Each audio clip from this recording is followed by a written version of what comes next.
बिस्मिल्लाहिर्रहमानिर्रहीम।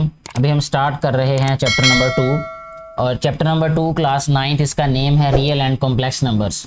Real numbers के बारे में बेटे हम प्रीवियस क्लासेस में भी पढ़ चुके हैं और ये जो कॉम्प्लेक्स नंबर्स हैं ये एक नया टॉपिक होगा आप लोगों के लिए।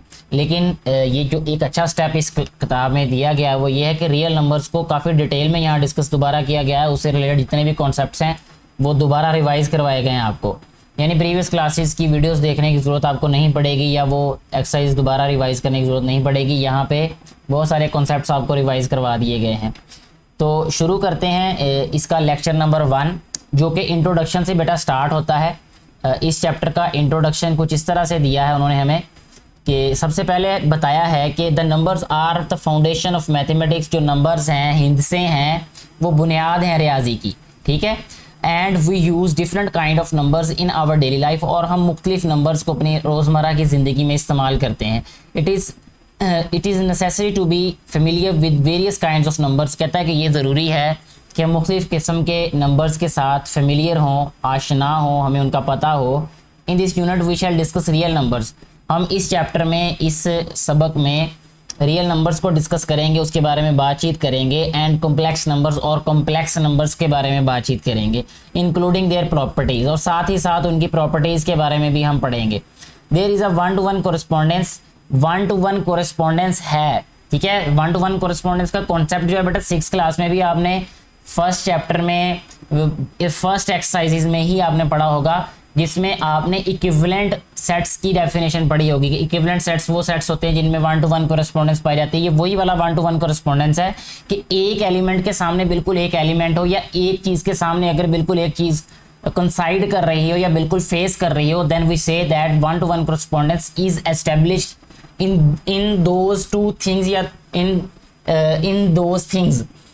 हम ये कह सकते हैं कि उन चीज़ों के दरमियान में 1-to-1 कोरेस्पॉन्डेंस है। फिर यहाँ पे भी वो कहता है कि नंबर लाइन और रियल नंबर्स के नंबर लाइन पे जो पॉइंट्स होते हैं वो और रियल नंबर जो होते हैं उनमें 1-to-1 कोरेस्पॉन्डेंस होती है between real numbers and the points on the real line. The basic operations of addition, subtraction, multiplication and division on complex numbers will also be discuss in this unit. जो बुनियादी operations हैं addition का, subtraction का, multiplication और division का complex numbers पे, ठीक है, रियल नंबर्स की बात नहीं कर रहे। अब एक और स्टेप आगे चले गए हैं, वो है कॉम्प्लेक्स नंबर्स। तो कॉम्प्लेक्स नंबर्स पे ये जो बेसिक ऑपरेशंस हैं इनके बारे में भी इस चैप्टर में हमें समझाया गया है, हमें बताया गया है, और हम ये सीखेंगे भी कि कैसे ऐड करते हैं कॉम्प्लेक्स नंबर्स को, कैसे सब्ट्रैक्ट करते हैं, कैसे मल्टीप्लाई करते हैं और कैसे डिवाइड करते हैं। अच्छा जी, अब इसके बाद जो नेक्स्ट रियल नंबर्स के बारे में हमें दोबारा बताया गया है, कहता we recall the following sets before giving the concept of real numbers. Real numbers के बारे में कहता कॉन्सेप्ट देने से पहले हम थोड़ा सा रिकॉल कर लेते हैं, यानी रिवाइज कर लेते हैं ये चीज़ें जो 6th क्लास से आप लोग पढ़ते आ रहे हैं मेरा बेटा, ठीक है। 6th क्लास में जो चैप्टर नंबर 1 था उसमें यही था, 7th क्लास में जो चैप्टर नंबर 1 था उसमें यही कुछ था, 8th क्लास में जो चैप्टर नंबर 1 था उसमें भी यही चीज़ें थी। यानी सेट्स के बारे में ये जो टॉपिक्स हैं या जो चैप्टर आपने पढ़े होंगे उनमें यही चीज़ें, ये सेट्स के बारे में ही बताया गया होगा आपको, और यहाँ पे भी सेट्स के बारे में ही दोबारा बताया गया है। सबसे पहले natural numbers, the numbers 1, 2, 3 which we use for counting certain objects are called natural numbers और पॉजिटिव इंटीजर्स। ये नेचुरल नंबर्स भी कहलाते हैं और इनको पॉजिटिव इंटीजर्स भी कहलाते हैं।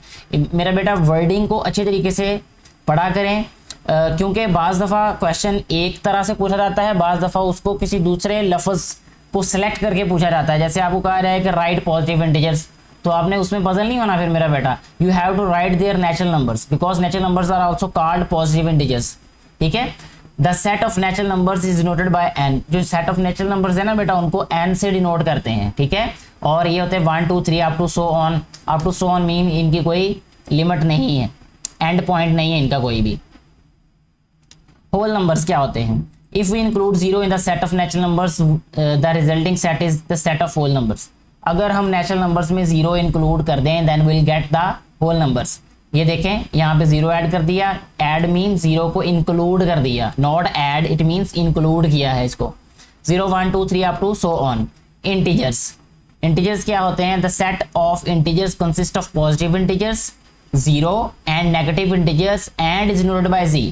जो इंटीजर्स होते हैं बेटा ये पॉजिटिव इंटीजर्स भी होते हैं, इनमें इसमें 0 भी होता है और नेगेटिव इंटीजर्स भी होते हैं, ठीक है। तो फिर हम इसको इंटीजर्स कह देते हैं। Set of integer these are denoted by z, ठीक है, कैपिटल Z। और इसको इस तरीके से राइट किया जाता है -3 -2 -1 0 1 2 3 अप टू सो ऑन। और इसको कुछ टीचर्स या कुछ जगहों पे ऐसे भी लिख दिया जाता है और ऐसे गलत नहीं होगा 0 और यहाँ पे लिख दें हम +-1 और +-2 और +-3 and up to so on. ठीक है बेटा, इस तरीके से भी इसको लिखा जा सकता है, ये भी इंटीजर्स ही हैं। ठीक हो गया जी। नेक्स्ट हमें बताया जा रहा है कि सेट ऑफ रियल नंबर्स के बारे में मजीद। First we recall about the set of rational and irrational numbers. क्यों? रियल नंबर्स के बारे में पता होने से पहले बेटे हमें रैशनल और इरैशनल नंबर्स के बारे में भी पता होना चाहिए। ये 8th क्लास में आपने पढ़ा हुआ है, लेकिन यहाँ फिर दोबारा क्योंकि रिकॉल कर रहे हैं, हम इनको रिवाइज कर रहे हैं, इसलिए यहाँ पे लिखा गया है all numbers of the form P upon Q। P upon Q mean यानी हर वो नंबर जो है वो रैशनल होगा जो P अपॉन Q फॉर्म में राइट किया जा सके। Where P Q are integers, P और Q means numerator and denominator. P is denoting here numerator and Q is denoting as denominator. ठीक है, ये देखें P अपॉन Q अगर हम राइट करें यहाँ पे जैसे उसने कहा P अपॉन Q, तो P जो है वो न्यूमिनेटर है और Q जो है वो डिनोमिनेटर है। Both values are belongs to integers. ये दोनों की दोनों वैल्यूज जो है बेटा इंटीजर्स होंगी ये। ठीक है, इंटीजर्स मीन ये इस सेट ऑफ Z में से होंगी। And Q is not 0, Q 0 नहीं होगा, नहीं हो सकता। उसकी रीजन क्या है? Q 0 क्यों नहीं हो सकता? क्योंकि अगर हम कोई भी वैल्यू लिख दें जैसे P अपॉन 0 तो आंसर बेटा होता है अनडिफाइंड। ठीक है, इसको लिखते हैं अनडिफाइंड होता है इसका आंसर। अच्छा जी, 0 और समथिंग 0 होता है, इसलिए P 0 हो सकता है, Q 0 नहीं हो सकता। ये अनडिफाइंड होता है। इसकी डिटेल्ड वीडियो ऑलरेडी मैं इस जो है वो चैनल पे अपलोड कर चुका हूं, इसलिए मैं यहाँ पे इसको एक्सप्लेन नहीं कर रहा। अगर आपको जानने की जरूरत है कि क्यों अनडिफाइंड होता है, ये व्हाई इट्स अनडिफाइंड, तो आपको ये सर्च करना चाहिए वो वीडियो जिसमें मैंने ये सारा एक्सप्लेन किया हुआ डिटेल से। अच्छा बेटे, next the set of rational numbers is denoted by Q। अच्छा, अब ये बात बता रहे, कहता है जो रैशनल नंबर्स होते हैं उनको हम Q से डिनोट करते हैं और इसको सेट फॉर्म में इस तरह राइट कर सकते हैं P upon Q when P and Q belongs to Z and Q must not equal to 0। ये इसको सेट फॉर्म में राइट किया हुआ है। नेक्स्ट हम इरेशनल नंबर्स की बात करते हैं, वो भी बिल्कुल आसान है। ये the numbers which can not be expressed as quotient of integers. Quotient mean या the numbers which can not be written in the form of P upon Q, ठीक है, are called irrational numbers. The set of irrational numbers is denoted by Q dash. इसको Q dash से write किया जाता है। ये इसकी जो है वो नोटेशन है। ये Q dash is equal to x when x is not equal to P upon Q and P Q belongs to Z and Q not equal to 0। यानी ये इसको सेट फॉर्म में राइट कर दिया है और करके बता दिया है। ये वही चीजें जो हमने 8th में पढ़ी थी। नेक्स्ट बेटा हमें बताया गया for example the numbers √2, √3, √5 and pi and E R all irrational numbers. ये ऑब्जेक्टिवली आपको इंपॉर्टेंट है आपके लिए कि ये नंबर्स जो हैं इंपॉर्टेंटली पाई एंड ई, ठीक है, ये अक्सर एमसीक्यू में दे दिया जाता है कि which number is an irrational number, तो आपको ऑप्शन में पाई दे दिया जाएगा या ई दे दिया जाएगा। तो आपको ये पता होना चाहिए कि ये जो सारे के सारे नंबर्स हैं इन नंबर्स के लिए जो पहले दिए हुए हैं ये वाले, इन नंबर्स के लिए एक आसान सा फार्मूला है या आसान सी बात यह है कि square root of any prime number, square root of any prime number will be an irrational number. अगर कोई भी हमारे पास बेटा प्राइम नंबर होगा और उसका स्क्वायर रूट होगा that will be an irrational number. ठीक हो गया।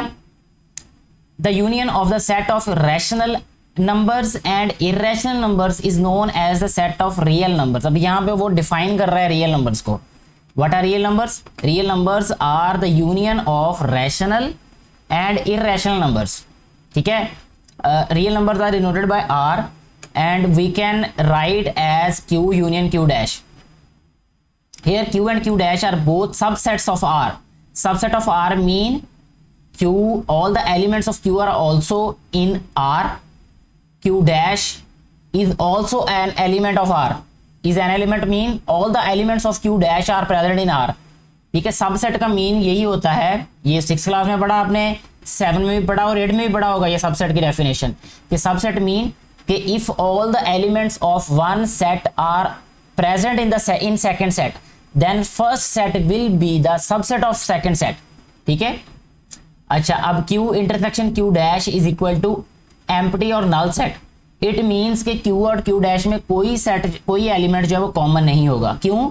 क्योंकि Q वाले elements P upon Q form में राइट किए जा सकते हैं और Q डैश वाले नहीं राइट किए जा सकते।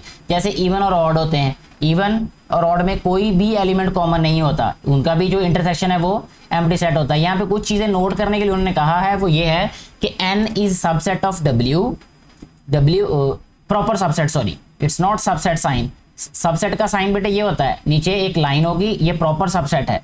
It means all the elements of n are in W but at least one element of W is not in n। ठीक है, तो ये प्रॉपर सबसेट की डेफिनेशन है। ये n is proper subset of W, W is proper subset of Z, Z is proper subset of Q। ठीक है। अच्छा, इसके बाद कहता है Q and Q dash are disjoint sets. ये ऊपर बता दिया डिसजॉइंट सेट है क्योंकि इनका इंटरसेक्शन एम्प्टी है। इसके बाद कहता है for each prime number P square root of P is an irrational number. ये वही बात जो मैंने आपको ऊपर मेंशन कर दी है, वो इसी बॉक्स में राइट की हुई है। Square root of all positive non square integers are irrational. ठीक है, यानी सारे के सारे जो पॉजिटिव और नॉन स्क्वायर इंटीजर्स हों, ठीक है, वो क्या हो गए? इरेशनल होंगे वो भी। नेक्स्ट बेटा हमें ये बताया गया है कि depiction of real numbers on number line. Number line पे कैसे इसको डिपिक्ट करते हैं, कैसे इनको हम रिप्रेजेंट करते हैं। The real numbers are represented geometrically by points on a number line such that each real number a corresponds to one and only one point on number line L। Number line को L denote किया गया हुआ L से, जैसे ये यहाँ पे नीचे नंबर लाइन दी गई है, इसको L से डिनोट किया गया। And to each point P on number line L there corresponds precisely one real number. This type of association or relationship is called one-to-one correspondence. We establish such correspondence as below. ये one two one correspondence का यही मतलब है बेटा। देखिए ये number line है, number line पे ये पॉइंट्स बनाए गए हैं, हर एक पॉइंट के आगे एक नंबर राइट किया हुआ है। जैसे ये ओरिजिन है O, इस पे 0, राइट साइड पे सारे पॉजिटिव नंबर्स आ रहे हैं, लेफ्ट साइड पे सारे नेगेटिव आ रहे हैं। हर एक पॉइंट को एक जो निशान है या एक जो मार्क है वो डिनोट कर रहा है। तो ये वन टू वन कोरिस्पॉन्डिंग इसी को कहते हैं। We first choose an arbitrary point O the origin, इसको ओरिजिन कहते हैं। कोई भी अपनी मर्जी से, ऑर्बिट्रेरी मतलब अपनी मर्जी से, ऑन अ हॉरिजेंटल लाइन, एक हॉरिजेंटल लाइन ले लेनी है, उस पर एक हमने ओरिजिन चूज कर लेना अपनी मर्जी से। एंड एसोसिएट विद इट, और इसको एसोसिएट करना है रियल नंबर 0 के साथ। By convention, numbers to the right of the origin are positive and the number to the left of the origin are negative. Right side पे हम positive numbers को denote करेंगे बेटा और लेफ्ट साइड पे negative. और ये नंबर लाइन 6 क्लास में भी थी।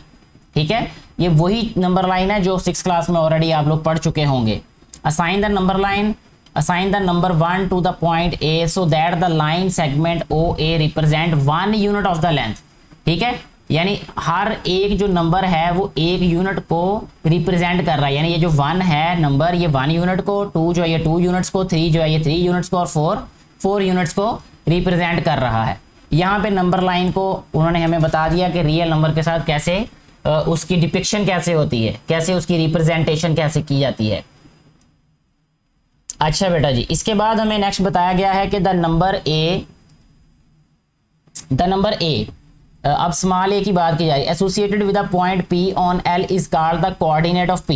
यानी P के कोऑर्डिनेट कहलाते हैं ये। ठीक है, and L is called the coordinate line.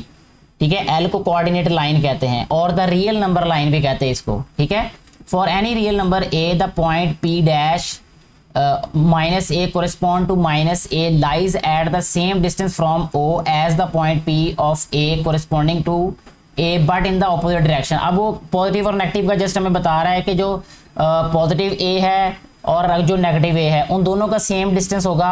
Just फर्क ये होगा कि एक राइट साइड पे होगा, एक लेफ्ट साइड पे होगा, क्योंकि जो माइनस का साइन है वो ये शो कर रहा है हमें, ये रिप्रेजेंट करता है कि जो पॉइंट है वो लेफ्ट साइड पे जा रहा है। ठीक है, नेक्स्ट है demonstration of number line with terminating and non terminating decimal on the number line. अब टर्मिनेटिंग और नॉन टर्मिनेटिंग डेसिमल फ्रैक्शंस भी 8th क्लास में आपने पढ़े होंगे मेरा बेटा। मजीद यहाँ पे कहता है first we give the following concepts of rational and irrational numbers. Rational numbers, the decimal representation of rational numbers are of 2 types. ठीक है, जो डेसिमल रिप्रेजेंटेशन है रैशनल नंबर्स की वो दो तरह की है, एक टर्मिनेटिंग और रिकरिंग होती है, ठीक है। टर्मिनेटिंग डेसिमल फ्रैक्शंस क्या होती हैं? The decimal fraction in which there are finite number of digits, इनमें फाइनाइट नंबर ऑफ डिजिट्स हो in its decimal part. Decimal part mean point के बाद वाला हिस्सा। पॉइंट के बाद अगर हमें पता हो कि लास्ट वाला नंबर क्या है, लास्ट वाला डिजिट क्या है, that is called terminating decimal fraction. is called terminating decimal fraction. For example, 2/5 is equal to 0.4 and 3/8 is equal to 0.375. Both are terminating decimal fraction because both ends on a specific number. ठीक है, क्योंकि जो division process है ना, ये and हो रहा है एक नंबर पे। 2/5 ये एंड हो रहा है 4 पे, ठीक है। इसका लास्ट नंबर क्या है 4, इसका लास्ट नंबर क्या है 5। अगर हम एक जो डिवीजन है, डेसिमल फ्रैक्शन है, उसका लास्ट नंबर हम जानते हैं, that is called terminating decimal fraction. और अगर हम नहीं जानते होंगे तो वो नॉन टर्मिनेटिंग होगा। अब यहाँ पे नेक्स्ट वही डेफिनेशन हमें बताइए, recurring and non terminating decimal fraction. Recurring reoccur से है, यानी दोबारा रिपीट होना, ठीक है। नॉन टर्मिनेट का मतलब जो खत्म ना हो, रीऑकर का मतलब जो दोबारा रिपीट होते हो। तो ये इसके नेम से ही पता चल जाता है डेफिनेशन का। द डेसिमल फ्रैक्शन जो कि नॉन टर्मिनेटिंग हो, in which some digits are repeated again and again in the same order in its decimal part, यानी डेसिमल पार्ट में जो कुछ नंबर्स जो हैं अगर बार बार रिपीट हों, then that decimal fraction will be recurring and non terminating decimal fraction is called a recurring decimal fraction. For example, 2/9 is equal to 0.22222, it means 2 repeat हो रहा है। इसी तरह 4/11 is equal to 0.363636 up to so on, तो 36 repeat हो रहा है, ठीक है। नेक्स्ट है irrational numbers. It may be noted that the decimal representation for irrational numbers are neither terminating nor repeating in blocks. The decimal form of an irrational number would continue forever.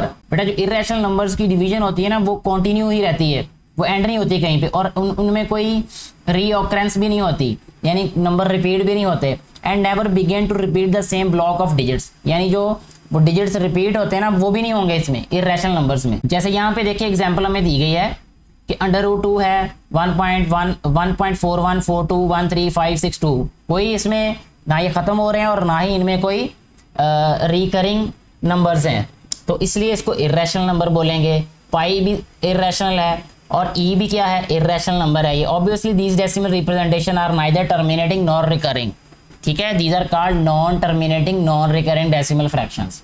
Example में उन्होंने हमें, ये example भी अभी मैं ऐसे ही solve करवा देता हूँ, क्योंकि एक्सरसाइज में हमने बिल्कुल ऐसे ही क्वेश्चन सॉल्व करने हैं।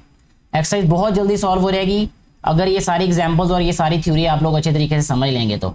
एग्जाम्पल कहता है express the following decimals in the form of P/Q where PQ belongs to Z and Q not equal to 0।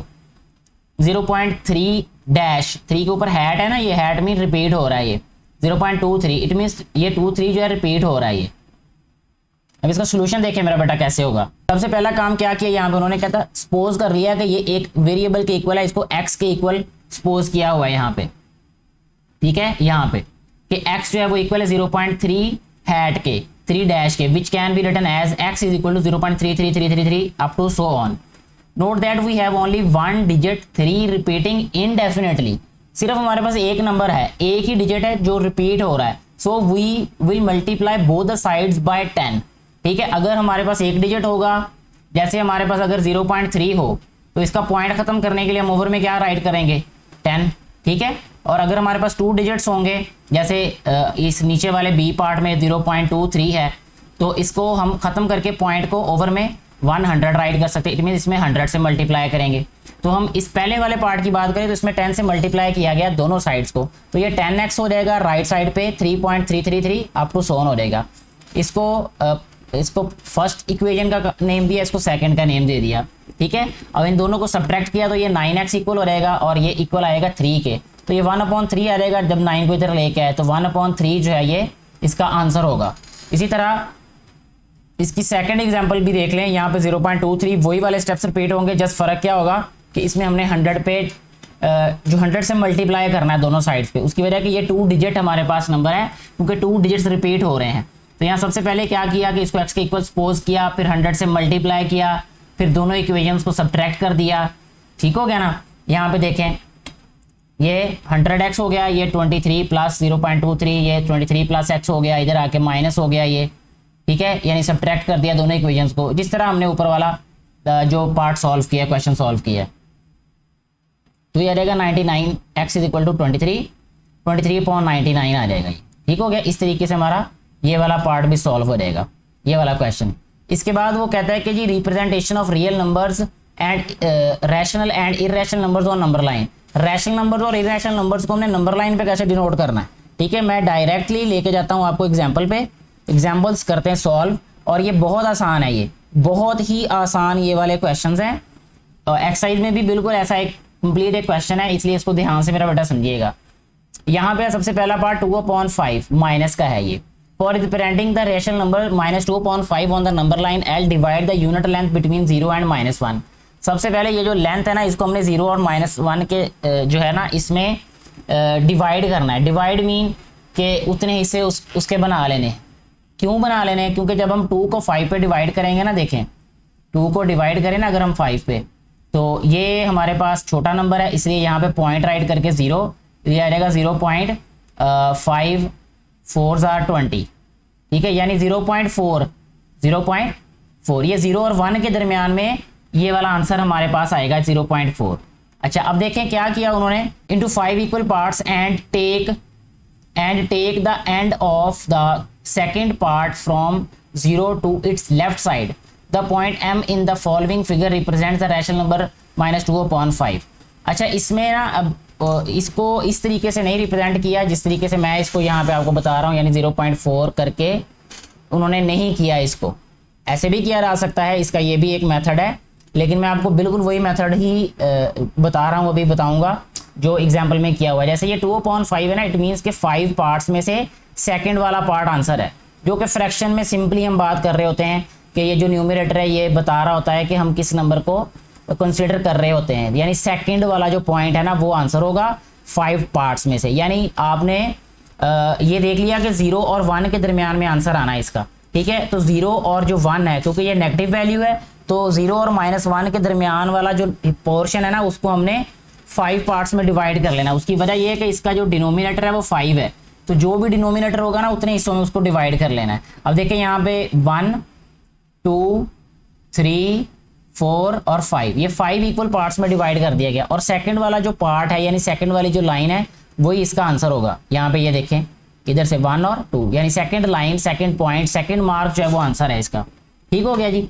अच्छा, आगे चलते हैं जी। अब हम नेक्स्ट हमारे पास जो क्वेश्चन है सेकंड पार्ट में 15/7, इसको हम राइट कर सकते हैं 2 + 1/7, यानी इसको कंपाउंड फ्रैक्शन, इसको कंपाउंड फ्रैक्शन बोलते हैं बेटा, यानी एक रियल नंबर और एक फ्रैक्शन से मिला के इसको लिखा गया है। तो ये आंसर आ गया हमारे पास 2 + 1/7। इट मीन्स ये 2 और 3 के दरमियान में बनेगा ये पॉइंट, +2 और 3 के। और +2 और 3 के दरमियान में जो हमारे पास पार्ट होगा उसको हमने 7 इक्वल पार्ट्स में डिवाइड कर लेना और फर्स्ट वाला ही आंसर होगा, यानी फर्स्ट वाला मार्क। ठीक है, यहाँ पे ये आप देख सकते हैं, ये ऐसे रिप्रेजेंट किया गया है। इसके बाद नेक्स्ट वाला जो पार्ट है बेटा, जो कि है -1 होल नंबर 7/9। तो इसका मतलब ये है कि -1 और -2 के दरमियान में ये रिप्रेजेंट होगा। ये देखें, -1 और -2 के दरमियान में उसने 9 इक्वल पार्ट्स में डिवाइड कर लिया। ये जो हमारे पास एक पूरा पोर्शन है ये, और इसमें आंसर कौन सा है? 7th part. ये देखें, यहाँ पे काउंट कर ले मेरा बेटा, 1 2 3 4 5 6 और 7, यानी 7th वाला जो मार्क है वो हमारे पास इसका आंसर होगा। ठीक हो गया जी। इसके बाद हमारे पास एक क्वेश्चन है जी, इसका लास्ट वाली एग्जांपल जो है, ये किसी भी इर्रेशनल नंबर को हमने कैसे डिनोट करना है। जैसे ये हमारे पास √2 है या √5 है। ठीक हो गया। उसका तरीकाकार ये है कि इसके लिए हमें ड्रा करनी पड़ेगी एक आर्क। ठीक है, एक आर्क से ये डिनोट होगा क्योंकि ये इर्रेशनल नंबर है।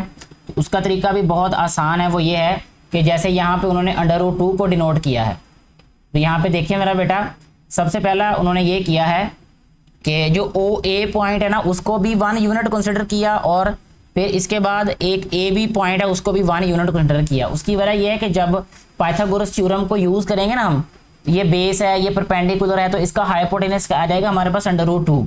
हमें √2 ही चाहिए आंसर। ठीक है ना, तो √2 ही बनाने के लिए हमने इसको 1 यूनिट यहाँ पे लिया और 1 यूनिट ये वर्टिकली लिया इसको, यानी हॉरिजॉन्टली भी 1 यूनिट और वर्टिकली भी 1 यूनिट लिया। जब हम इन दोनों को ऐड करेंगे तभी हमारे पास ये √2 आएगा।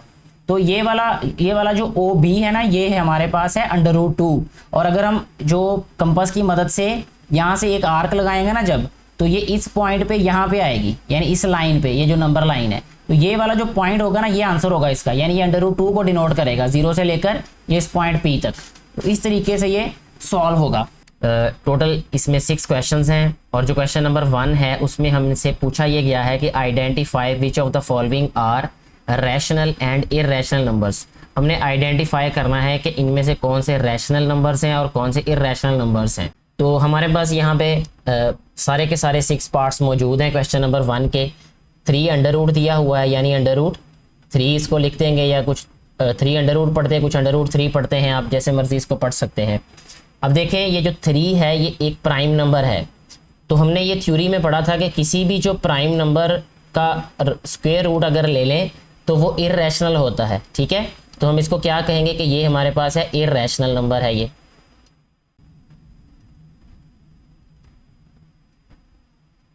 है हमारे पास इररेशनल नंबर। नेक्स्ट हम इसका सेकंड पार्ट सॉल्व करेंगे।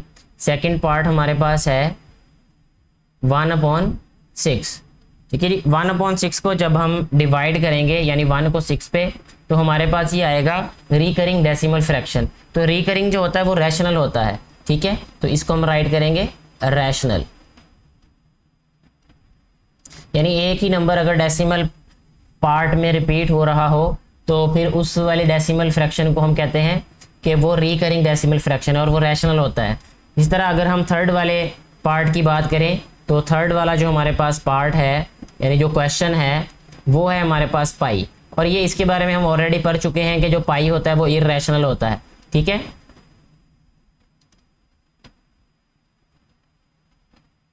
जी, इसके बाद हम अगर फोर्थ वाले पार्ट की बात करें तो फोर्थ पार्ट है 15/2।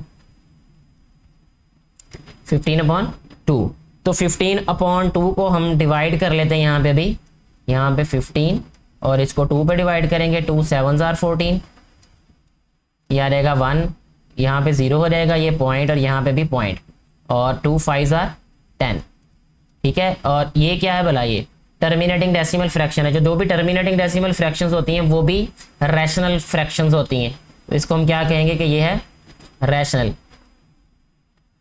ठीक है। और फिफ्थ वाला इसका जो पार्ट है 7.25, ठीक है। अब अगर इसकी बात करें तो पॉइंट के बाद देखें हमारे पास ये टर्मिनेटिंग डेसिमल फ्रैक्शन है, तो जो टर्मिनेटिंग डेसिमल फ्रैक्शन होती है वो भी रैशनल होती हैं, ये क्या है, रैशनल। अच्छा, इसके बाद लास्ट हमारे पास पार्ट है इसका जो कि 29, इसका स्क्वायर रूट है ये, ठीक है। 29 क्योंकि प्राइम नंबर है तो हम ऑलरेडी ये थ्योरी में भी पढ़ चुके हैं ये, और इसमें फर्स्ट वाला जो पार्ट है इसमें भी ये बात हो चुकी थी कि जो भी प्राइम नंबर होता है उसका जो स्क्वायर रूट अगर लिया जाए तो वो इररेशनल नंबर होता है, तो ये इसलिए इररेशनल नंबर होगा ये वाला। तो इस तरीके से हमारा क्वेश्चन नंबर 1 सॉल्व हो जाता है। क्वेश्चन नंबर 2 में हमें ये कहा गया है कि convert the following fractions into decimal fractions, यानी ये जो फ्रैक्शंस हैं इनको हमने डेसिमल फ्रैक्शंस में चेंज करना है। तो इसको डिवाइड कर दें 17 को 25 पे। दूसरा देखें हमारे पास ये जो फर्स्ट वाला पार्ट है इसका 17/25 है, तो मैं क्या करूंगा अभी इसमें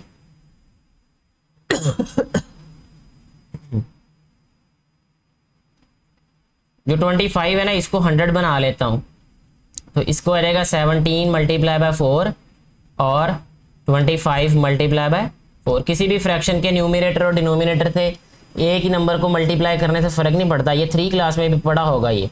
अच्छा, ये आ जाएगा 68 और ये आ जाएगा हमारे पास 100, ठीक है। अब नीचे 100 है तो इसका मतलब 2 डिजिट के बाद हम पॉइंट राइट कर देंगे, यानी ये 0.68 आ जाएगा। तो इस तरीके से हम उस नंबर को पॉइंट में आसानी से चेंज कर सकते हैं, जिसको हम 10 में चेंज कर लें, 100 में चेंज कर लें, 1000 में चेंज कर सकते हैं। तो उनको फिर इस तरीके से हम डेसिमल नंबर्स में चेंज कर सकते हैं। इसके बाद इसका जो सेकेंड पार्ट है वो है 19/4, ठीक है जी। अब हमारे पास ये 19/4 है, 4 को हम 100 भी बना सकते हैं या वैसे ही 19 को 4 पे डिवाइड कर दें, तब भी आसानी से हमारे पास ये डेसिमल जो है वो फ्रैक्शन में चेंज हो जाएगा। 4 4s are 16, यह रहेगा हमारे पास 3, यहाँ पे आएगा हमारे पास पॉइंट, यहाँ भी पॉइंट, ये 0 और ये 0। 4 7 जार 28 माइनस हो जाएगा और ये 2 आ जाएगा, ये 20। 4 5 जार 20 यानी 4.75, ये इक्वल आ जाएगा 4.75। यानी आप डिवाइड ही करना है इन नंबर्स को, ठीक है। और इसके अलावा ये 8 वाला है, 18 वाला चले मैं सॉल्व कर देता हूँ और एक 38 वाला सॉल्व कर देंगे। इसके बाद हम करते हैं जी फोर्थ वाला पार्ट इसका। बेटा डिवाइड ही करना है, ये 5 क्लास में भी आपने डिवाइड किया होगा, छोटी क्लासेस में भी डिवीजन जो है वो सीखी होगी आपने, वहाँ पे डिवीजन का प्रोसेस किया होगा। तो यहाँ पे भी हमने जस्ट इसको डिवाइड करके आंसर राइट कर देना है, ठीक है। 18 पे डिवाइड कर रहे हैं हम 205 को, तो 18 1 जार 18 माइनस किया इसको, ये आ जाएगा 2 और ये 25, फिर 18 1 जार 18 आ जाएगा, ये 7 आ जाएगा रिमाइंडर। यहाँ पे 0 राइट करेंगे, यहाँ पॉइंट और यहाँ भी पॉइंट, ठीक है। और 18 3 जार 54, यहाँ पे आ जाएगा 54, यहाँ माइनस 10 में से 4 6, 6 में से 5 1, ये आ रहेगा 16, यहाँ पे आ रहेगा 0, ठीक है।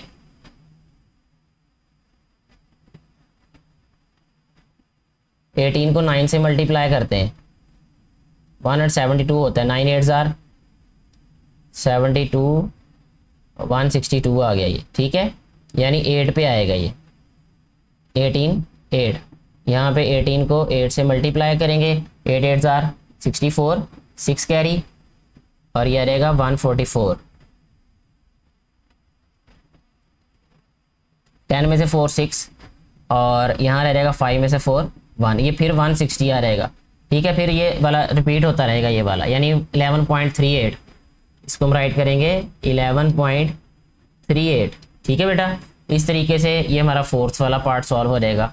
इसी तरह 38 जो है ये वाला कर लेते हैं अभी हम सॉल्व इसको।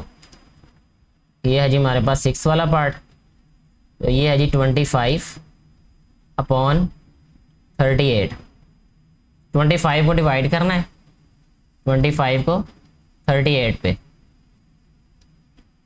तो यहाँ पे ये नंबर छोटा है तो पहले ही 0 पॉइंट राइट करना पड़ेगा और ये पॉइंट राइट करके 0, तो ये हो गया 250, ठीक है। और 7 पे इसको मल्टीप्लाई करके देखते 7 के साथ, यहाँ पे इसको हम एक्स्ट्रा वो कर लेते इसका, यानी 38 multiply by 7, 7 8 jar 56, 5 carry, 7 3 jar 21 और 5 26, यानी 6 पे होगा ये, क्योंकि 7 पे बड़ा हो गया ना ये। तो 6 8 जार 48, 6 3 जार 18, 18 और 4 22, 10 में से 8 2 आ जाएगा, 4 में से 2 माइनस किया 2 आ जाएगा, तो 22 आ गया, यहाँ पे फिर 0। अब ये 22 28 था 6 से मल्टीप्लाई करने से, यहाँ 5 आ जाएगा फिर अब, ठीक है। 5 8 जार 40, 4 कैरी, 5 3 जार 15 और 4 19, 0 का 0 आ जाएगा, ये 12 में से 9 3 आ जाएगा और यहाँ आ जाएगा 300। अब देखें यहाँ पे 9, अच्छा 9 से मल्टीप्लाई किया तो 162 आता है, नहीं वो तो सॉरी और वाला क्वेश्चन है कोई। इसको करते हैं जी अब 8 से मल्टीप्लाई, 38 को 8 से, 8 8 जार 64, 6 कैरी, 8 3 जार 24 और 6 30, यानी ये 304 हो जाएगा, यानी 7 से फिर मल्टीप्लाई करना पड़ेगा इसको, वो आ जाएगा 266। ये पहले हम ऑलरेडी यहाँ पे कर चुके थे राइट साइड पे, ये देखें 10 में से 6 माइनस किया 4, 9 में से 6 माइनस किया 3 और यहाँ रह जाएगा 3 में से 2 1। तो ये होना नहीं चाहिए ऐसे, ये ऐसे होगा ये, क्योंकि इधर से कैरी लिया था ना तो ये 0, क्योंकि इस वैल्यू से छोटी वैल्यू ही बचती होती है हमेशा रिमाइंडर में। अच्छा 0.657 इसका आंसर है, 0.657, ठीक हो गया जी। इस तरीके से हमारा ये वाला जो क्वेश्चन नंबर 2 है ये भी सॉल्व हो जाता है। नेक्स्ट हम क्वेश्चन नंबर 3 सॉल्व कर रहे हैं, जिसकी स्टेटमेंट कुछ इस तरह से है कि which of the following statements are true and which are false. ये हमें 5 स्टेटमेंट्स दी गई हैं, हमें सिर्फ ये आइडेंटिफाई करना है कि कौन सी स्टेटमेंट ट्रू है और कौन सी फॉल्स है। तो 2/3 इज एन इर्रेशनल नंबर, ये हम डिवाइड करेंगे तो हमें पता चलेगा कि ये रैशनल है या इर्रेशनल है। तो इसके लिए हम क्या करेंगे, 2 को डिवाइड कर लेते हैं 3 पे, ठीक है। यहाँ पे पॉइंट, यहाँ पॉइंट, 0 पॉइंट आ जाएगा, ये 20, 3 6 और 18 आ जाएगा, ठीक है। यहाँ पे 10, 20 में से 18 2 आ जाएगा, फिर 20, 3 6 और 18, ठीक है, फिर 2, यानी 0.66666 आ जाएगा, ठीक है। तो इसका मतलब ये है कि इसको हम राइट करेंगे 0.6 हैट का मतलब ये है कि ये रिकरिंग डेसिमल फ्रैक्शन है। रिकरिंग डेसिमल फ्रैक्शन जो होती हैं बेटे वो रैशनल होती हैं, और यहाँ पे लिखा हुआ है कि ये इर्रेशनल है, ठीक है। तो इर्रेशनल लिखने की वजह से इसको हम क्या कहेंगे, ये एक फॉल्स स्टेटमेंट दी गई है, ठीक है। ये रैशनल है, ये 2/3, रीजन मैंने आपको बता दिया यहाँ पे। सेकंड की अगर हम बात करें, pi is an irrational number, ये ट्रू स्टेटमेंट है, ये हमने पहले भी पढ़ा था, ये प्रीवियस जो क्वेश्चन था हमारे पास, क्वेश्चन नंबर 1, और अभी भी हमें दोबारा उसने दे दिया कि पाई रैशनल है या इर्रेशनल। पाई इर्रेशनल होता है, ये ई भी इर्रेशनल होता है, ये हमने ऑब्जेक्टिव में पढ़ा था, जो हमारे पास जो पहला लेक्चर था ना इसी चैप्टर का, उसमें भी हमने ये चीज़ें पढ़ी थी कि पाई भी इर्रेशनल होता है और ई भी इर्रेशनल होता है, और प्राइम नंबर्स का स्क्वायर रूट ले लें वो भी इर्रेशनल होता है। 1/9 is a terminating fraction. Terminating का मतलब कि पूरा पूरा जो डिवाइड हो जाता है। अब इसको डिवाइड करके देख लेते हैं, तो ये है 1, इसको डिवाइड करना है 9 पे, ये आ जाएगा हमारे पास 0 पॉइंट, और यहाँ आ जाएगा हम 10, 0 राइट कर सकते हैं जितने मर्जी हम यहाँ पे। तो 9 1s are 9, यहाँ पे आ जाएगा 1, ये आ जाएगा 0, 9 1s are 9, फिर 1, इस तरह ये कंटिन्यू रहेगा ये। तो ये टर्मिनेटिंग तो नहीं है, ये नॉन टर्मिनेटिंग है ये, लेकिन यहाँ पे उन्होंने लिखा है कि ये टर्मिनेटिंग डेसिमल फ्रैक्शन है ये। तो जो 3 वाला है ना बेटा, वो वाला भी फॉल्स स्टेटमेंट है। फॉल्स स्टेटमेंट इसलिए है क्योंकि ये नॉन टर्मिनेटिंग है, लेकिन रिकरिंग है, ये रैशनल नंबर ही। अगर रैशनल और इरैशनल में से पूछ रहा है तो 1/9 जो है ये रैशनल ही कहेंगे, क्योंकि ये रिकरिंग डेसिमल फ्रैक्शन है ये। 3/4 इज अ टर्मिनेटिंग फ्रैक्शन। तो 3/4 को भी हम चेक कर लेते हैं डिवाइड करके। 3 को डिवाइड करेंगे 4 पे, यहाँ पे आ जाएगा 0 पॉइंट, ये आ जाएगा 30, 4 7s are 28, ठीक है। यहाँ पे आ जाएगा 2, ये 0, और 4 5s are 20, ठीक है बेटा। अच्छा जी, यहाँ पे क्योंकि ये पूरा पूरा डिवाइड हो रहा है, यानी 0.75 इसका आंसर आ रहा है, तो इसलिए ये क्या है, ये टर्मिनेटिंग फ्रैक्शन ही है। तो इसको हम क्या लिखेंगे कि ये हमारे पास ट्रू स्टेटमेंट है ये। अच्छा, इसके बाद हम 5th स्टेटमेंट की बात करें, 4/5 इज अ रिकरिंग फ्रैक्शन। 4/5 जो है ये रिकरिंग फ्रैक्शन है कि नहीं है, इसके लिए हम पहले इसको डिवाइड कर लेते हैं 4 को 5 पे। तो ये आ जाएगा बेटा हमारे पास 0 पॉइंट, ये आ जाएगा 40, 5 8s are 40, ठीक है। तो ये हमारे पास रिकरिंग नहीं है ये, ठीक है। तो इसलिए ये क्या होगा हमारे पास, ये फॉल्स स्टेटमेंट होगी, ठीक है। ये टर्मिनेटिंग है ये। तो इस तरीके से हमारा ये जो क्वेश्चन नंबर 3 है ये भी कंप्लीटली सॉल्व हो जाता है जी। नेक्स्ट क्वेश्चन हमारे पास है जी, question number 4, represent the following numbers on the number line. Number line पे हमने इनको डिनोट करना है, शो करना है। ये बहुत आसान है, बहुत ही इजी है ये। सबसे पहले हम क्या करेंगे कि एक नंबर लाइन ड्रा कर लेते हैं यहाँ पे अपनी मर्जी से, ठीक है। और इस पे अब हमने क्या करना है कि ऑर्बिट्रेरी एक पॉइंट लेना है, उसको हमने क्या लिखना है कि वो है हमारे पास 0 रियल नंबर्स के लिए, ठीक है। ये हमारे पास है 0, और राइट साइड पे फिर प्लस वाली वैल्यूज और लेफ्ट साइड पे माइनस वाली। अब 2/3 है, सबसे पहले तो हमें ये पता होना चाहिए कि किन नंबर्स के दरमियान में बनेगा। तो इसको हम डिवाइड करके देख लेंगे, ये 2 को 3 पे, तो ये आ जाएगा 0 पॉइंट, और ये आ जाएगा 23 6 और 18, ठीक है। इसका मतलब 0 और 1 के दरमियान में बनेगा ये, क्योंकि 0 पॉइंट समथिंग है, इसका मतलब 0 से बड़ा है ये, और 1 से छोटा होगा। इसका मतलब 0 और 1, यहाँ पे दूसरा पॉइंट हम क्या राइट करेंगे 1, और ये माइनस का 1 है ये, और इधर हम राइट कर लेंगे +1। इतना ही काफ़ी है, इसको इतना मार्क कर लें बेटे तब भी ठीक है। अब हमने क्या करना है, और ये प्लस में वैल्यू है, क्योंकि ये देखें यहाँ पे ये हमें शो कर रहा है कि ये प्लस में वैल्यू है, ये जो हमारे पास नंबर है। अच्छा, इस नंबर को अब हमने प्लस वाली साइड पे जो है वो शो करना है, और क्या करना है 0 और 1 के दरमियान में जो हमारे पास फासला है या जो जगह है, इसको हमने 3 इक्वल पार्ट्स में डिवाइड करना है। अब 3 इक्वल पार्ट्स में इसको डिवाइड करते हैं। यहाँ पे ये हमारे पास फर्स्ट करें, एक फर्स्ट पार्ट हो गया, ये हमारे पास सेकंड और ये थर्ड, या ये देखें ये फर्स्ट वाला पार्ट, ये सेकंड और ये थर्ड, ऑटोमेटिकली 3 पोर्शंस में ये डिवाइड हो गया, ठीक है। अब हमारे पास आंसर क्या है, आंसर जो न्यूमरेटर है ना वो शो कर रहा है, सेकंड वाली जो लाइन है ये 1 है और ये 2 है, यानी ये वाला जो पॉइंट है ना, ये वाली जो लाइन है ये हमारे पास आंसर होगा ये, ठीक है। इसको ऐसे करके मैं यहाँ पे शो करूंगा कि ये है हमारे पास 2/3, ये समझ आ गई। ऐसे ये 2/3 जो है नंबर लाइन पे शो होगा। ये -4/5 है, ये सेकंड वाला जो पार्ट है, ठीक है। इसके लिए भी हम एक नंबर लाइन ड्रा कर लेते हैं।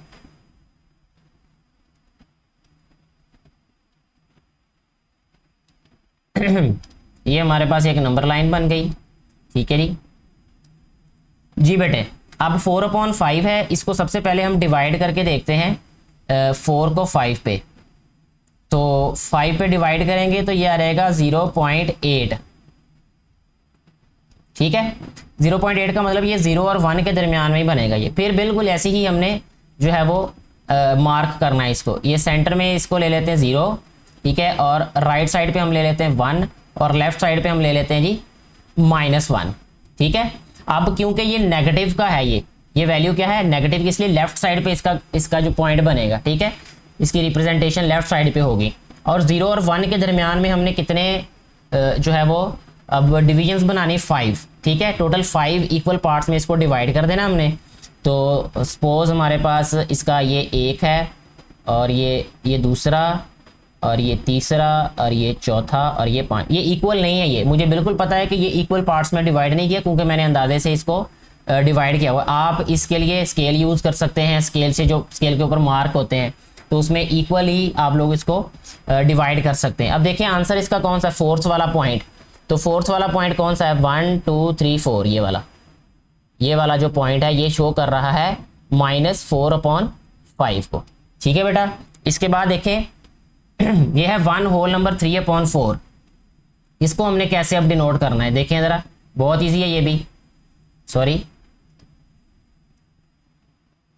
ये देखें एक नंबर लाइन हमने ड्रा की यहाँ पे इस तरह की। अब देखें सेंटर में आ रहेगा हमारे पास पॉइंट 0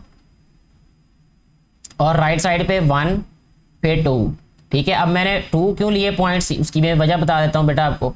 देखें यहाँ पे हमारे पास है ये 1 होल नंबर, ये अगर हम इसको पढ़ें इस फ्रैक्शन को, तो ये 1 होल नंबर 3/4 है ये। इसका मतलब 1 होल नंबर तो होगा ही होगा, 1 और 2 के दरमियान में हमारे पास ये वाला पॉइंट होगा, ठीक है। और +1 और 2 के दरमियान, ये +1 है, ये +2 है, ये -1 है और ये -2 है ये। अब देखें 1 और 2 के दरमियान में हमने फिर इसको 4 इक्वल पार्ट्स में डिवाइड करना है। ये 1 2 3 डॉट्स होंगे तो 4 इक्वल पार्ट्स में डिवाइड हो जाएगी वो वाला जितना भी एरिया होगा।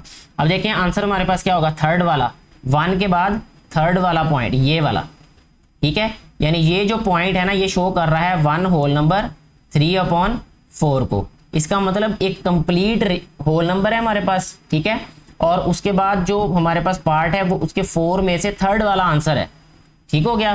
तो इस तरीके से हमारा ये वाला पार्ट भी क्लियर हो जाएगा। इसी तरह जो ये वाला है -2 होल नंबर 5/8, ये -2 कंप्लीट हो जाएगा लेफ्ट साइड पे। और फिर उसके बाद वाला जो पॉइंट 2 और 3 के दरमियान में पॉइंट होगा उसको 8 इक्वल पार्ट्स में डिवाइड करना है, और जो 5th वाला पॉइंट होगा वही आंसर होगा उसका। इस तरह फिर ये पॉजिटिव है एक 2 होल नंबर 3/4, ठीक है। इसको चले मैं इधर ड्रा कर देता हूँ, ये जो पॉजिटिव वाला है, नेगेटिव वाला भी हो या पॉजिटिव वाला भी उससे फ़र्क नहीं पड़ता, एक ही तरह से हमने इसको रिप्रेजेंट करना या ड्रा करना होता है जी बेटा। ये हमारे पास आ गया जी 0, अच्छा जी, ये आ रहेगा हमारे पास 1, ये आ रहेगा 2 और ये आ रहेगा हमारे पास 3, ठीक है। और इसी तरह ये लेफ्ट साइड पे -1 -2 एंड -3। अच्छा अब देखें यहाँ पे ये है 2 होल नंबर 3/4। इसका मतलब 2 और 3 वाला जो पार्ट है उसको हमने 4 इक्वल पार्ट्स में डिवाइड करना है। तो 4 इक्वल पार्ट्स इसके कैसे हो गए, 1 2 3, ठीक है। 3 मार्क्स से ये 4 इक्वल पार्ट्स में डिवाइड हो जाएगा। और ये इक्वली होना चाहिए मेरा बेटा, क्योंकि मैं अंदाजे से लगा रहा हूँ, मैं दोबारा इसलिए बता रहा हूँ ताकि आप लोग जब इसको ड्रा करें तो आप स्केल ले लें, ठीक है। अच्छा अब आंसर बेटा कौन सा होगा, थर्ड वाला पॉइंट। तो ये है हमारे पास 1 2 3 ये वाला। तो ये आएगा जी हमारे पास 2 होल नंबर और ये आएगा जी हमारे पास 3/4, ठीक है। इस तरीके से हमारे पास ये नंबर लाइन भी बन जाएगी। लास्ट वाला जो हमारे पास नंबर है ना ये वाला √5, ठीक है। किसी भी इरेशनल नंबर को कैसे डिनोट किया जाता है वो भी बहुत ही आसान है, बस ये ध्यान से मेरा बेटा समझिएगा। अक्सर बेटे और बेटियों को थोड़ी सी कन्फ्यूजन हो जाती है इसमें, ठीक है। तो आप इसको ध्यान से समझ लेंगे एक दफ़ा तो इंशाल्लाह कभी भी आप लोगों को ये मुश्किल नहीं लगेगा फिर आने वाले वक्त में जी बेटे। ये हमने एक नंबर लाइन बनाई यहाँ पे, ठीक है। और नंबर लाइन में इसको हम ले लिया हमने 0, और यहाँ ले लिया हमने इसको 1, यहाँ हमने इसको ले लिया 2, यहाँ इसको हमने ले लिया जी 3। इसी तरह लेफ्ट साइड पे भी -1, -2 एंड -3 इसको हमने राइट कर दिया। अच्छा, अब देखें बेटा, यहाँ पे हमारे पास है √5। मैं यहाँ पे भी लिख देता हूँ इसको, स्क्वायर रूट ऑफ 5। अब सबसे पहले तो देखिए ये हमारे पास 5 है और ये एक इर्रेशनल नंबर है। इसके लिए हमें जो है वो यूज करनी पड़ेगी पाइथागोरस थ्योरम, यानी उसको कहते हैं राइट एंगल ट्राइंगल, ठीक है। राइट एंगल ट्राइंगल को जब यूज करेंगे तब हमारे पास ये 5 आ जाएगा। 5 आएगा कैसे, वो देखें, यहाँ 0 को हम ओरिजिन मानेंगे। देखें ये हमारे पास है 0 को कहते हैं ये ओरिजिन है ये, ठीक है। ये मैंने एक पॉइंट ले लिया ओरिजिन से। अब हमने क्या करना है कि 2 यूनिट्स राइट साइड पे जाएंगे, यहाँ से 2 यूनिट्स राइट साइड पे ऐसे, ठीक है। 2 यूनिट राइट साइड पे गए और इसी तरह फिर 1 यूनिट हम ऊपर को जाएंगे इस तरह, ठीक है। फासला हमने देख लेना है कि फर्ज करें यहाँ से यहाँ तक हमने 5 सेंटीमीटर लिया है तो यहाँ 10 सेंटीमीटर हो जाएगा, ऊपर को फिर 5 सेंटीमीटर जाना है तो वो 1 यूनिट हो जाएगा, ठीक है। यानी 2 यूनिट हम चले गए एक्स एक्सिस पे और 1 यूनिट चले गए हम ऊपर। क्यों गए, इसकी क्या रीजन है, क्या वजह है? उसकी वजह यह है कि बेटा कि जो हमारे पास पाइथागोरस थ्योरम है ना, उसमें हमें पता है कि इन ये जो बेस और परपेंडिकुलर इन दोनों का स्क्वायर और सम, ठीक है ना, वो किसके इक्वल होता है, ये जो हाइपोटेनस है इसके स्क्वायर के, ठीक है। अब देखें यहाँ पे इसको हम इससे मिलाएंगे तो क्या हो जाएगा फिर ये, अब देखें यहाँ पे ये हमारे पास है 2 यूनिट्स यहाँ पे और ये है हमारे पास 1 यूनिट। जब ये 2 यूनिट होगा ये 1 यूनिट होगा तो ऑटोमेटिकली ये हमारे पास 5 यूनिट्स आ जाएंगे, ये वाले, ये क्या रहेगा 5 यूनिट्स, ठीक है जी। और आंसर जो है ये स्क्वायर रूट में आएगा इसका आंसर, ठीक है। और यही हमें चाहिए था, ये देखें स्क्वायर रूट ऑफ 5। अगर हम इसको पाइथागोरस थ्योरम से प्रूव करें तो देखें जो हमारे पास बेस स्क्वायर है प्लस परपेंडिकुलर स्क्वायर, ये इक्वल होता है बेटा हाइपोटेनस के स्क्वायर के, ठीक है जी। इस तरह अब बेस देखें, हमने इसको लिया था 2 यूनिट्स, ये खुद से लेना है, खुद से हमने ये गैस करना है कि हम कौन सा लें, ये वाला नंबर और कौन सा ये वाला नंबर लें कि हमारे पास ये हाइपोटेनस वही वाला बन जाए जो यहाँ पे हमारे पास वैल्यू है, ठीक है। 2 स्क्वायर हो गया प्लस परपेंडिकुलर 1 यूनिट हो जाएगा इज इक्वल टू, और ये हाइपोटेनस हमें पता ही नहीं क्या है तो 2 2 क्या हो जाएगा 4 प्लस 1, 4 प्लस 1 क्या होगा 5, ठीक है। यहाँ पे हाइपोटेनस का स्क्वायर आ रहा है, ये देखें यहाँ 5 आ जाएगा। जब यहाँ पे हमारे पास 5 आया तो राइट साइड पे क्योंकि इसका स्क्वायर आ रहा है, अब हमें स्क्वायर खत्म करना है तो स्क्वायर रूट लेना पड़ेगा, स्क्वायर रूट से कैंसिल और ये स्क्वायर रूट इधर आ जाएगा। तो इस तरीके से हमारे पास ये 5 का स्क्वायर रूट आ जाएगा, ठीक है। अच्छा जी, इसके बाद एक लास्ट स्टेप रह गया है क्योंकि हमें ये पॉइंट चाहिए नंबर लाइन पे, ठीक है। नंबर लाइन पे अगर ये हमें पॉइंट चाहिए तो उसके लिए हमें क्या करना पड़ेगा, हमें उसके लिए एक प्रकार चाहिए, ठीक है, यानी जिसे हम कंपस भी कहते हैं, पेयर ऑफ कंपस। अच्छा जी, इसमें मैं देख लेता हूँ अगर मेरे पास जो कंपस है वो यहाँ तक पूरी आती हुई तो मैं यकीनन जो है वो यहाँ पे देखिए ये कंपस को इधर रखना है जी, ये तकरीबन आ ही जाएगी। ये देखें मेरा बेटा, ऐसे कंपस को रख के तो इस तरीके से हमने एक आर्क लगानी है, समझ रहे। मैंने कंपस को यहाँ रखा ये 0 पॉइंट पे और यहाँ से फिर इसको हमने इस तरीके से एक आर्क लगानी है कि वो ये जो रियल नंबर वाली लाइन है ना इसको भी टच करे एक जगह पे, ठीक है। और जिस पॉइंट पे वो टच कर रही है, यहाँ पे देखिए मेरा बेटा किस पॉइंट पे टच किया इसने, ये वाला जो पॉइंट है, ये वाला, ये मैं एरो से इसको शो कर रहा हूं। अब ये वाला जो पॉइंट है ना असल में ये है हमारे पास नंबर लाइन पे स्क्वायर रूट ऑफ 5, समझ आ रही बात की। तो इस तरीके से किसी भी इरेशनल नंबर को हम नंबर लाइन पे शो कर सकते हैं। जैसे स्क्वायर रूट ऑफ 2 है, वो वाला एग्जांपल में उन्होंने हमें समझाया था, वो मैंने आपको प्रीवियस जो लेक्चर नंबर 1 है उसमें बता दिया था। बाकी ये मैंने आपको कोशिश की है कि बिल्कुल डिटेल में बताया जाए। फिर भी कोई कन्फ्यूजन हो मेरा बेटा तो आप कमेंट बॉक्स में बता दिया करें, अलग से फिर वीडियो बना के मैं इंशाल्लाह अपलोड कर दूंगा। इस तरह हमारा ये क्वेश्चन नंबर 4 भी जो है सॉल्व हो जाता है, यानी क्लियर हो गया है। नेक्स्ट चलते हैं जी क्वेश्चन नंबर 5 की जानिब। क्वेश्चन नंबर 5 इंतहाई आसान क्वेश्चन है, कहता give rational number between 3/4 and 5/9। 3 हमारे पास 2 नंबर्स हैं और इनके दरमियान वाला हमने जो रैशनल नंबर है वो बताना है। तो ये देखें, किसी भी नंबर के दरमियान वाला नंबर का मतलब ये होता है कि उसकी एवरेज ले लें।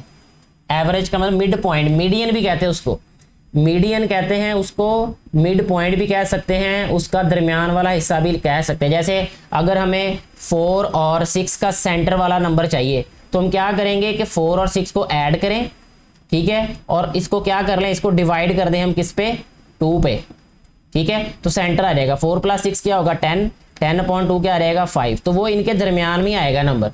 तो हमें भी इनके दरमियान वाला नंबर चाहिए ना, तो हम इसके लिए क्या करेंगे कि हम यहाँ राइट करेंगे 3/4 + 5/9, ठीक है, और फिर इसको क्या करेंगे, डिवाइड कर देंगे किस पे, 2 पे।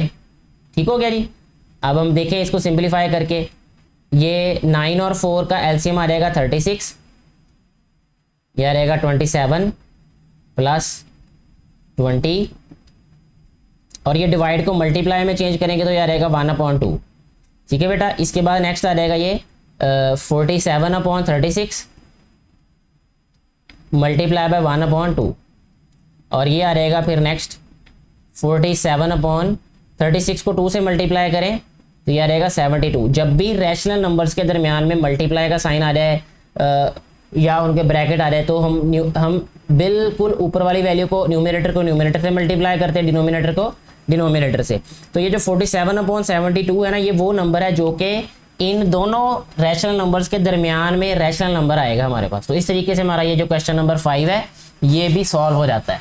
लास्ट क्वेश्चन है बेटा इस एक्सरसाइज का, क्वेश्चन नंबर 6। ये हम वीडियो जो फर्स्ट लेक्चर है उसमें भी सॉल्व कर चुके हैं, एग्जाम्पल्स में भी दिया हुआ है ये वाला क्वेश्चन। इस तरह की 2 एग्जाम्पल्स वहाँ पे भी सॉल्व करवाई थी उन्होंने, लेकिन मजीद जो है वो हम यहाँ पे इनमें से कोई से 2 पार्ट सॉल्व कर लेंगे। तो पहले वाला पार्ट भी सॉल्व करते हैं पहले। तो वो है हमारे पास 0.5 हैट। इसका मतलब ये है कि ये रिकरिंग डेसिमल फ्रैक्शन है ये, ठीक है। तो इसको हमने क्या बताना है कि ये रैशनल नंबर है, रैशनल नंबर के तौर पे इसको हमने डिनोट करना है। तो सबसे पहले हमने लिख देना है इसको कि लेट, ठीक है। लेट क्या करना है कि ये हमारे पास किसके इक्वल है, एक्स के, कि एक्स जो है वो इक्वल किसके है, 0.5 हैट के। यानी हम इसको लिख सकते हैं कि एक्स है जी हमारे पास 0.555 and up to so on, और इसको हम लिखेंगे जी इक्वेशन हमारे पास है ये 1। बिल्कुल जैसे एग्जांपल में सॉल्व किया हमने उसको वैसे ही सॉल्व करना है। अब क्योंकि डेसिमल के बाद हमारे पास 1 डिजिट है तो हम इसको 10 से मल्टीप्लाई करेंगे, ठीक है। तो हम यहाँ पे लिखेंगे मल्टीप्लाइंग बाय 10,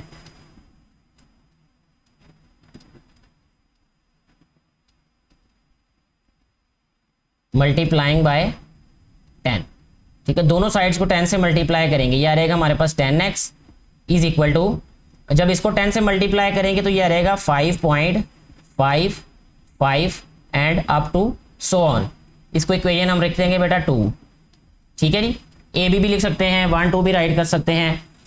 अच्छा, अब हमने क्या करना है, सब्ट्रैक्टिंग 1 एंड 2, दोनों को सब्ट्रैक्ट कर देना है। सब्ट्रैक्टिंग 1 एंड 2, इक्वेशन 1 और 2 को सब्ट्रैक्ट करेंगे अब, ठीक है। तो 10x - x लिखना था यहाँ पे 10x - x is equal to 5.55 dot minus, अब यह रहेगा 0.555 and up to so on. ठीक हो गया बेटा। अच्छा जी, अब देखें इसको हम क्या लिख सकते हैं, इस वाली वैल्यू को 10 में से पहले 1 माइनस कर देंगे तो ये आ जाएगा 9x, और इसको हम ऐसे भी राइट कर सकते हैं, ये वाला जो है 5 + 0.555 and up to so on, और ये है माइनस 0.555 एंड डॉट, ठीक है। अब ये हमारे पास प्लस की वैल्यू है ये वाली, ठीक है, और ये वाली हमारे पास माइनस की वैल्यू, ये दोनों कट गई तो बाकी हमारे पास क्या रह गया, अब 9x इज इक्वल टू 5 के, ठीक है।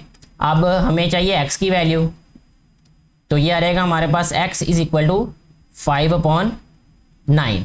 ठीक है, तो ये जो हमारे पास x है, यानी x किसको हमने सपोज किया था, जो क्वेश्चन में नंबर है, यानी 0.5 डैश, तो हम इसको ये भी राइट कर सकते हैं कि 0.5 हैट इज इक्वल टू 5/9। यानी ये वाला जो हमारे पास रिकरिंग डेसिमल नंबर है, फ्रैक्शन है, इसको हम 5/9 राइट कर सकते हैं। तो ये आंसर है हमारे पास इस क्वेश्चन का।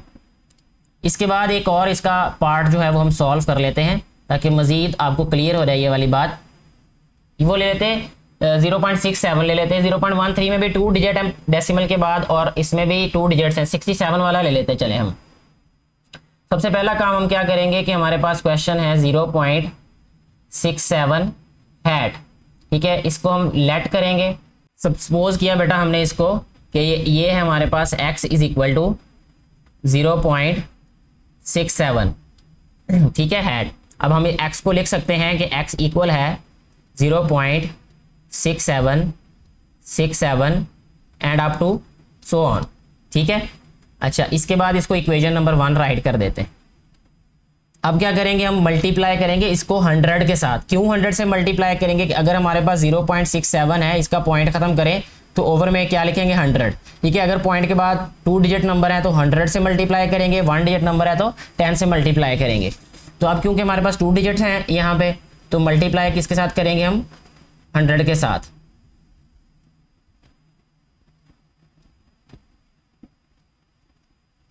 Multiplying by 100। ठीक है जी, 100 से जब मल्टीप्लाई किया तो ये आ रहेगा हमारे पास 100x इज इक्वल टू, ये आ रहेगा 67.67 और डॉट, इस तरीके से। ठीक है, इसको हम लिखेंगे बेटा इक्वेशन 2। फिर क्या करेंगे, सब्ट्रैक्ट कर देंगे 1 और 2 को। वही वाले स्टेप्स जो हमने फर्स्ट वाले पार्ट में रिपीट किए थे। सब्ट्रैक्टिंग 1 एंड 2, 1 और 2 को सब्ट्रैक्ट करते हैं। जब यह रहेगा हमारे पास 100x minus x is equal to 67.67 minus 0.6767 and dots. इसको हम लिखेंगे 99x, ये इक्वल आ रहेगा हमारे पास। इसको लिखेंगे जी 67 plus 0.67 dots minus 0.6767 and up to so on. ये देखें, ये हमारे पास माइनस की वैल्यू है और ये वाली प्लस की वैल्यू, दोनों सेम है, ये कैंसिल हो गई। तो नेक्स्ट हमारे पास रह जाएगा ये 99x इज इक्वल टू 67। तो x इक्वल आ जाएगा हमारे पास 67/99, और x को हमने क्या किसको सपोज किया था, x 0.67 hat is equal to 67/99। तो ये इस तरीके से हमारा ये वाला क्वेश्चन, ये वाला जो पार्ट है, ये भी सॉल्व हो जाता है और इसके साथ ही हमारी ये एक्सरसाइज भी कंप्लीट हो जाती है। मुझे उम्मीद है कि ये वीडियो आपको अच्छे तरीके से समझ आ चुकी होगी, सारा लेक्चर समझ आ चुका होगा, ये एक्सरसाइज अच्छे तरीके से समझ आ गई होगी। फिर भी अगर कहीं किसी क्वेश्चन में, किसी कॉन्सेप्ट में कन्फ्यूजन हो तो आप कमेंट बॉक्स में ज़रूर राइट करें। आपका जो कन्फ्यूजन है, आपका जो प्रॉब्लम होगा, उसको सॉल्व करने की पूरी कोशिश की जाएगी। और अगर ये वीडियो अच्छी लगी हो तो इसको ज़्यादा से ज़्यादा बेटे और बेटियों के साथ शेयर करें ताकि उनको भी इससे फ़ायदा हो सके। Thank you very much.